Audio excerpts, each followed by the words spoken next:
Hello everyone. आज हम बात करेंगे डेटाबेस सिस्टम के आर्किटेक्चर के बारे में, जिसे हम लोग बोलते हैं architecture of the DBMS. Architecture मतलब ये होता है कि जो हमारा डेटाबेस सिस्टम है उसका स्ट्रक्चर क्या होगा, उसका लेआउट क्या होगा। क्योंकि हम लोग जब भी डेटाबेस के अंदर हमारे डेटा को स्टोर करते हैं तो उस डेटा को स्टोर करने के स्ट्रक्चर और उसका लेआउट हमें पता होना चाहिए। ये जो मैकेनिज़्म होता है, इस मैकेनिज़्म से के बेसिस पे हम लोग हमारे डेटा को ईज़िली तरीके से एक्सेस भी कर सकते हैं, ताकि हमें ये इजी रहे कि हमें जब जो डेटा चाहिए वो फ्रिक्वेंटली तब वो डेटा हमें मिल जाए।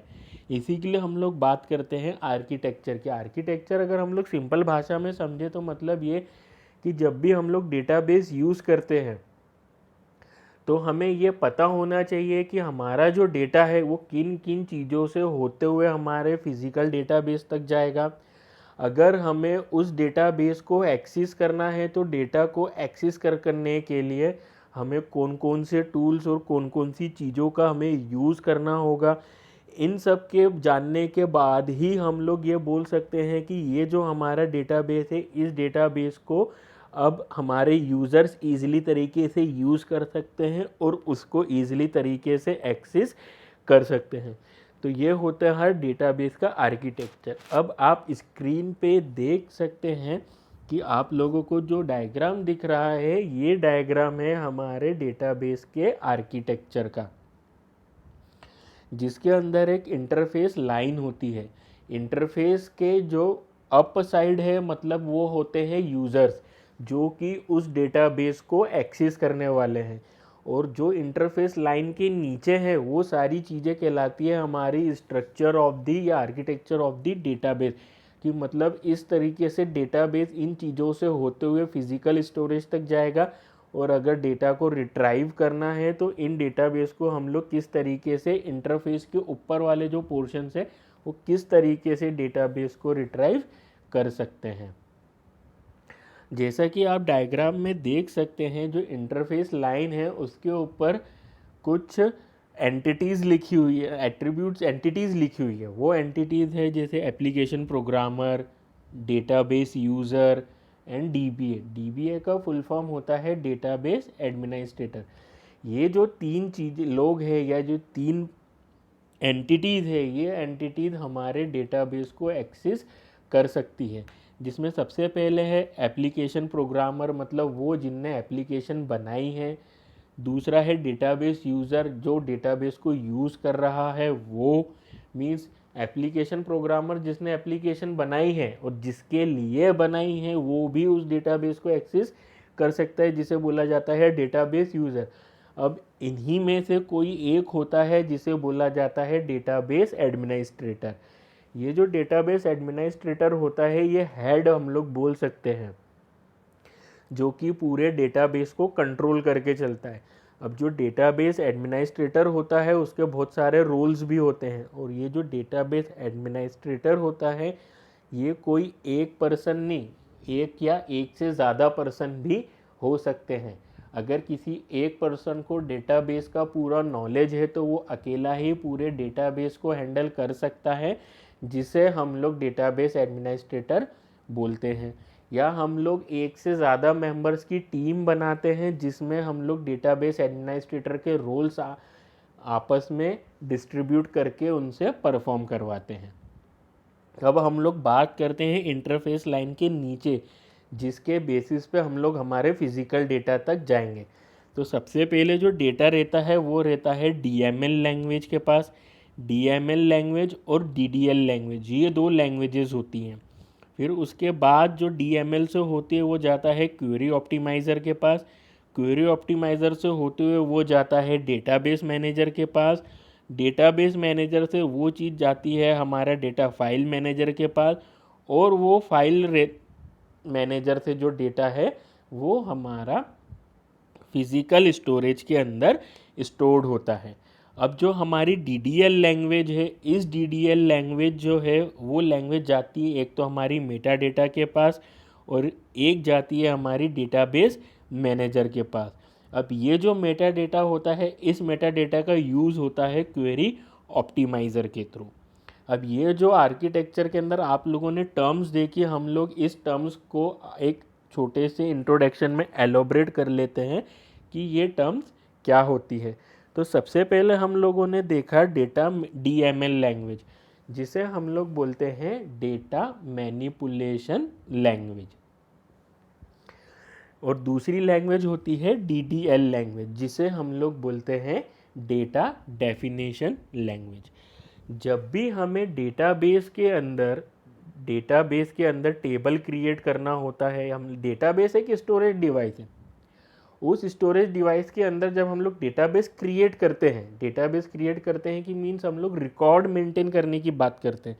जब इन दो लैंग्वेजेस का यूज़ होता है, एक होता है डेटा डेफिनेशन जिसे DDL बोलते हैं, दूसरा होता है डेटा मैनिपुलेशन जिसे हम लोग DML बोलते हैं। DDL से हम लोग उस डेटा को डिफाइन कर सकते हैं मीन्स हम लोग उसका स्ट्रक्चर बना सकते हैं कि अब अगर हमें इस स्टोरेज डिवाइस के अंदर डेटाबेस स्टोर करना है तो डेटाबेस स्टोर्ड होगा in a form of a table के अंदर।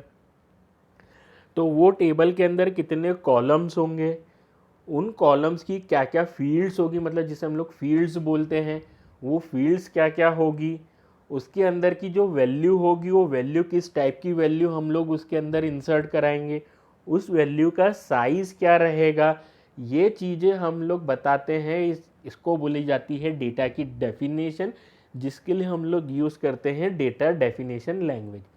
अब जब हमने डेटा को डिफाइन कर लिया मीन्स टेबल बना लिया, उसके अंदर फील्ड्स डाल दी कॉलम के फॉर्म में, अब बात आती है हमारे पास कि उस फील्ड के अंदर, उस डेटाबेस के अंदर हम लोग वैल्यू कैसे इंसर्ट कराएंगे। मीन्स अब हम लोगों ने सपोज कीजिए एक टेबल बनाया एम्प्लॉय का, उसके अंदर हमने एम्प्लॉय आईडी, एम्प्लॉय नेम और एम्प्लॉय लास्ट नेम और एम्प्लॉय की सैलरी, हम लोगों ने 4 फील्ड बना ली।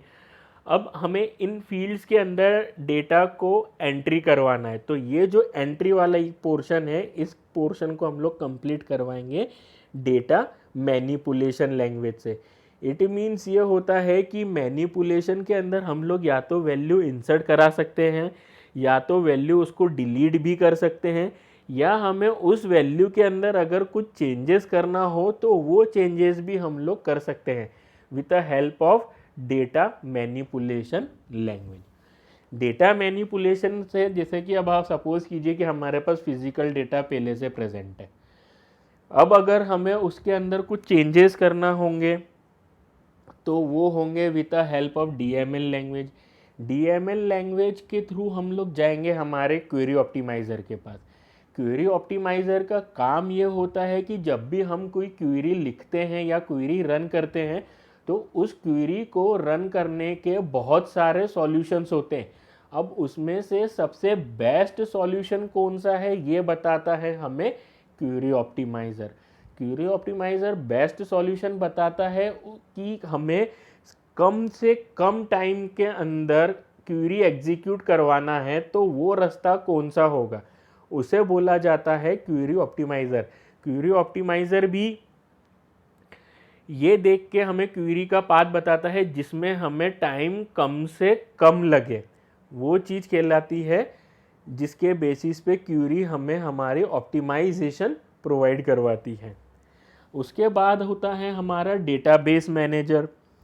डेटाबेस मैनेजर जो होता है वो just like as a controller का काम करता है। जितने भी हम लोग ऑपरेशंस परफॉर्म कराते हैं हमारे डेटाबेस के अंदर, वो सारी चीज़ें जो मैनेज करेगा वो मैनेज रहे, वो जो उसे हम लोग बोलते हैं डेटाबेस मैनेजर। उसके बाद आता है हमारे पास फाइल मैनेजर। अब उस डेटाबेस के अंदर जितनी भी फाइल्स है वो सारी फाइल्स को मैनेज करने का काम करता है हमारा फाइल मैनेजर। अब ये डेटाबेस मैनेज हो गया, फाइल मैनेज हो गई, अब उसके बाद जाता है हमारा डेटा फिजिकल डेटा के पास। इसके अंदर एक एंटिटी और है जिसे हम लोग बोलते हैं मेटा डेटा। मेटा डेटा का मतलब होता है डेटा के बारे में डेटा, जिसे हम लोग बोलते हैं data about the data means Meta data. इस मेटा डेटा में ये इन्फॉर्मेशंस होती है कि सपोज़ कीजिए हम लोगों ने कुछ डेटा अगर हमारे डेटाबेस में स्टोर्ड करा है, तो वो डेटा जो हम लोग स्टोर्ड कर रहे हैं उससे रिलेटेड जो इन्फॉर्मेशन है कि मीन्स किस टाइप का है, कितनी साइज़ होगी, ये सारी इन्फॉर्मेशन जो हमें बताता है एक इंडेक्स के फॉर्म में, that is known as the meta data, जिसे हम लोग बोलते हैं डेटा अबाउट दी डेटा। तो ये था हमारा आर्किटेक्चर ऑफ DBMS। इसके अलावा एक आर्किटेक्चर और होता है जिसे हम लोग बोलते हैं 3 स्कीमा आर्किटेक्चर। ये जो 3 स्कीमा आर्किटेक्चर होता है ये इंट्रोड्यूस हुआ था 1970 के अंदर बाय ANSI स्पार्क के थ्रू। इस जो 3 स्कीमा आर्किटेक्चर है, इस 3 स्कीमा आर्किटेक्चर का मेन ऑब्जेक्टिव ये होता है कि जो हमारा फिजिकल डेटाबेस है, जो हमारा लॉजिकल स्ट्रक्चर है, जो हमारे यूज़र्स है और हमारी जो एप्लीकेशंस है, इन सभी के बीच में सेपरेशन प्रोवाइड कराने का काम करता है हमारा 3 स्कीमा आर्किटेक्चर। अब स्कीमा मतलब क्या? स्कीमा मतलब होता है हमारा डिज़ाइन, मतलब design of database is called known as schema. इसी के लिए हम लोगों ने इसका नाम रखा है 3 स्कीमा आर्किटेक्चर। इसके अंदर 3 लेवल होते हैं जो कि है इंटरनल लेवल, कंसेप्चुअल लेवल और एक्सटर्नल लेवल। जो इंटरनल लेवल होता है, इस इंटरनल लेवल को हम लोग फिजिकल स्कीमा बोलते हैं, जो कि हमें ये बताता है कि फिजिकल स्टोरेज का स्ट्रक्चर क्या होगा हमारे डेटाबेस में। दूसरा लेवल होता है हमारा कंसेप्चुअल लेवल।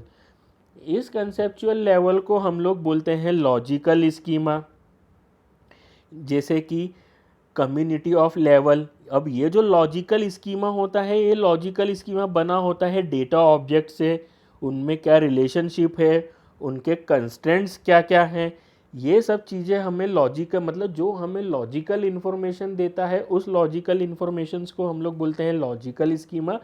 और इसको हम लोग जब 3 टायर आर्किटेक्चर में बात करते हैं तो इस लेवल को बोला जाता है कंसेप्चुअल लेवल। जो तीसरा लेवल और आखिरी लेवल होता है इस 3 स्कीमा आर्किटेक्चर का, वो होता है हमारा एक्सटर्नल लेवल, जिसे हम लोग एक्सटर्नल स्कीमा भी बोलते हैं। इस एक्सटर्नल स्कीमा का मेन काम ये होता है कि जो डेटा होता है उस डेटा को हम लोग यूज़र के सामने कैसे रिप्रेजेंट करते हैं, that is known as the external level. तो ये होते हैं हमारा आर्किटेक्चर ऑफ DBMS।